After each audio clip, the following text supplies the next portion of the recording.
नमस्कार प्यारे दोस्तों, स्वागत है आप लोगों का आपके अपने चैनल आईएएस विजन में।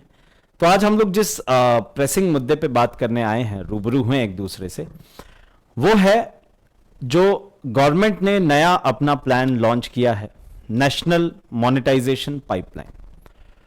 काफी लोगों के उस पे सवाल हैं कि ये है क्या, और क्या सही में प्राइवेटाइजेशन हो रहा है, या फिर हम यूं कहें कि हम कंपनीज को बेच रहे हैं, अपनी पीएसयूज को बेच कर रहे हैं, सेल आउट कर रहे हैं, एयरलाइंस बिक रही है, रेलवेज बिक रही है, हमारी बाकी सारी की सारी जैसे रोडवेज हुआ, एक्सप्रेसवेज हुए, ये सारे के सारे राइट्स बेच रही है गवर्नमेंट। पावर ग्रिड को बेच दिया, ऑयल को बेच दिया। तो मैं थोड़ा सा इस बारे में चीजों को क्लियर कर दूं। हालांकि मैं इस पे एक दूसरा वीडियो भी बनाने वाला हूं और उसमें पूरा डिटेल लिंकिंग करूंगा कि एनआईपी जो इन्होंने लॉन्च किया था, नेशनल इन्वेस्टमेंट पाइपलाइन 2019 में, तो 2019 के नेशनल इन्वेस्टमेंट पाइपलाइन और नेशनल मॉनेटाइजेशन पाइपलाइन, इन दोनों में लिंक क्या है, दोनों एक साथ पैरेलल में वर्क कैसे करेंगी, और दोनों ही पॉलिसीज इंडियन इकोनॉमी को बेनिफिट किस रूप में करने वाली हैं। तो सबसे पहले नेशनल मॉनेटाइजेशन पाइपलाइन की अगर हम बात करें तो गवर्नमेंट ऑफ इंडिया का for the next 4 financial years, अगले 4 फाइनेंशियल ईयर्स यानी कि 2025 तक का विजन यह है कि हम लोग जो गवर्नमेंट एसेट्स हैं, जैसे आपने बहुत सुना होगा आजकल ब्राउन फील्ड एसेट्स चल रहा है। देखो, ब्राउन फील्ड एसेट उनको कहते हैं जो आपके करंटली बहुत अच्छा परफॉर्म कर रहे हैं। जैसे अगर मैं बोलूं कि आगरा लखनऊ एक्सप्रेसवे है, आगरा लखनऊ एक्सप्रेसवे एक ब्राउन फील्ड एसेट है। क्यों? क्योंकि उस पर ट्रैफिक बहुत अच्छा है, बहुत ही आराम से लोग उस पर मतलब ट्रैफिक बहुत ही शानदार तरीके से ऑपरेट कर रहा है, टोल से अच्छा खासा टैक्स कलेक्ट हो रहा है। अगर मैं दिल्ली एयरपोर्ट की बात करूं तो वो भी एक ब्राउन फील्ड एसेट है। क्यों? क्योंकि वो अच्छा खासा ऑपरेशनल है और अच्छा खासा रेवेन्यू देता है। दो तरीके के एसेट्स हम लोग यहां पे बात करेंगे। एसेट वो है जो आपको रेवेन्यू दे, है ना, तो और लाइबिलिटी वो है जो आपके जेब से पैसा लेके जाए। आप सिंपल भाषा में ऐसे समझिए, एसेट वो जो आपके जेब में पैसा डाल दे, लाइबिलिटी वो जो आपके जेब से पैसा निकाले। तो एसेट्स में भी 2 कैटेगरीज की हम बात करें, एक अंडर यूटिलाइज्ड एसेट और दूसरा है आपका ब्राउन फील्ड एसेट। तो जैसे मैं अगर बात करूं इलाहाबाद एयरपोर्ट, तो वो दिल्ली एयरपोर्ट के मुकाबले उतना अच्छा परफॉर्म नहीं कर रहा, उतने अच्छे रेवेन्यूज जनरेट नहीं कर रहा, तो एक अंडर परफॉर्म्ड एसेट है। तो इस तरीके से 2 एसेट्स की यहां पे बात चल रही है।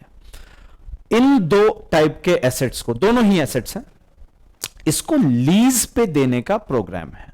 जो ये स्कीम है उसके अंडर इनको कुछ समय के लिए, for the tenure of, specific करें तो 40 साल के टेन्योर के लिए इनको लीज पे दिया जाएगा, जिससे कि प्राइवेट कंपनीज, बेचा नहीं जा रहा, राइट्स सेल नहीं किए जा रहे। जैसे मेरे पास एक कोई जमीन है, वो जमीन से मैं रेवेन्यू नहीं कलेक्ट कर पा रहा क्योंकि मैं वहां से खेती नहीं कर पाता, या मैं कोई फैक्ट्री सेटअप करूं तो मैं उसे अच्छे से नहीं चला पाऊंगा, मेरे पास वो टेक्नोलॉजी, वो रिसोर्सेज नहीं है।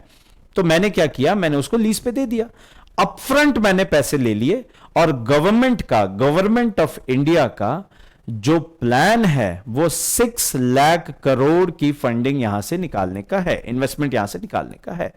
और इसमें सबसे जो मेजर एसेट है वो 27% इसमें जो शेयर है, ये जो 6 लाख करोड़ मैंने बताया आपको नेशनल मॉनेटाइजेशन पाइपलाइन में, ये इसमें जो आपका जो मेजर कंट्रीब्यूटर है वो एक्सप्रेसवेज एंड रोडवेज है। 27% इसका भागीदारी है, रेलवेज का 25% है, 15% पावर का है, एंड बाकी फिर रिमेनिंग आपके दूसरे आ जाते हैं। तो इतना आपका लीजिंग आउट होगा। ये लीज आउट है। लीज आउट करने का मतलब है कि एक तरीके से कुछ स्पेसिफिक टाइम के लिए हमने उसे दे दिया एक प्राइवेट ऑर्गेनाइजेशन को, अब वो रेवेन्यू कलेक्ट करेंगे एंड वो वहां से प्रॉफिट जनरेट करेंगे। तो ये PPP स्कीम है।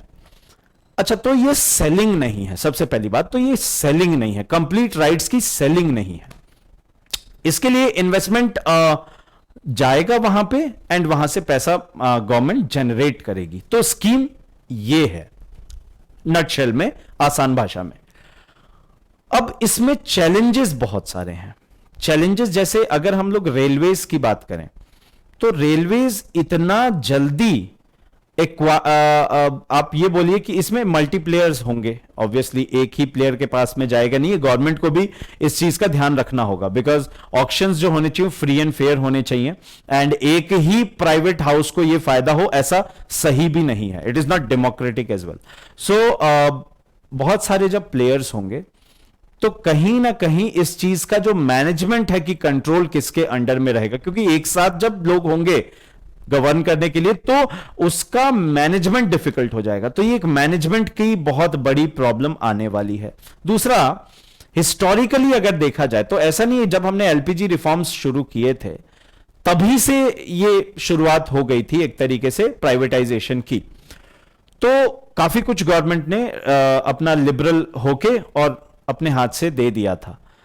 तो उस दौरान भी यही देखा गया कि जो प्राइवेट ऑर्गेनाइजेशंस हैं उतना वेल परफॉर्म नहीं कर रहे जितना एक्सपेक्टेड था, कहीं इस केस में भी वैसा ही ना हो, क्योंकि अगर हमें अपनी इकोनॉमी को, जो हमारा विजन है फॉर द ईयर 2025, $5 ट्रिलियन की इकोनॉमी बनानी है, तो उसके लिए इस प्लानिंग का एग्जीक्यूशन पार्ट बहुत जरूरी हो जाता है, एग्जीक्यूट करना इसे बहुत जरूरी है, और एग्जीक्यूट भी फ्री एंड फेयर वे में होना चाहिए। तो गवर्नमेंट का प्लान कुछ ऐसा है, और इस साल करंट फाइनेंशियल ईयर में 0.88 लाख करोड़ यहां से निकालने का इनका मतलब इसको लीज आउट करने का प्लानिंग है, तो मतलब लगभग 14% यहां से ये लोग ऐसा कर लेंगे इस फाइनेंशियल ईयर में। बाकी जो मेजर चेंजेस होंगे, जो मेजर रेवेन्यू जनरेट होगा, वो अगले 4 सालों के लिए है। तो ये policy on the surface looks good, sound, आपके अंडर यूटिलाइज्ड एसेट्स हैं, कोई दिक्कत नहीं है, जो वेल परफॉर्म। अच्छा, इसमें भी एक प्रॉब्लम यह भी आती है कि जो आपके ऑलरेडी वेल परफॉर्मिंग एसेट्स हैं, आप उसको सेल आउट क्यों कर रहे हो? आपको तो अच्छा रेवेन्यू दे रहा है ना यार, तो फिर आप उसको सेल आउट क्यों कर रहे हो? अब गवर्नमेंट की विडंबना यह है कि जो private organisations, private houses, private corporates पैसा लगाएंगे, वो अंडर यूटिलाइज्ड में क्यों लगाएं? क्योंकि उनको अंडर यूटिलाइज के लिए इंफ्रा भी डेवलप करना पड़ेगा, इंफ्रा डेवलप करने के बाद में उनको वहां पे उसको ऑपरेशन में भी लाना पड़ेगा, लेकिन जो ऑलरेडी वेल परफॉर्मिंग एसेट्स हैं वहां पे तो आराम से अपफ्रंट पैसा देके सिर्फ काम ही तो करना है।